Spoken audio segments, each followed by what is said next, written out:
Today, I will teach you how to multiply a polynomial by a monomial. In multiplying polynomials, the distributive property and the laws of exponents are used extensively. And we have two examples here. Let's get started in example number 1. Positive 5 times positive x is equal to positive 5x, and positive 5 times positive 1 is equal to positive 5, which equal to positive 5x plus 5. That's the correct answer.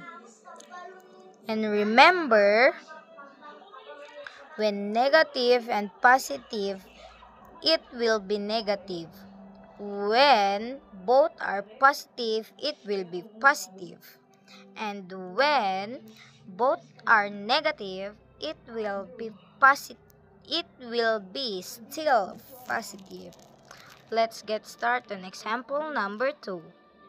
ABC times negative 4a raised to 2 equal to negative 4a raised to 3 BC. ABC multiply times positive 5ab raised to 3 is equal to positive 5a raised to 2, b raised to 4, and c.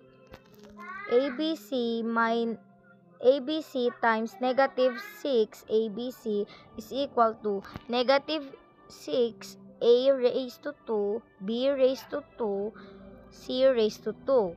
That is the correct answer. That's how to solve. Thank you for watching my video.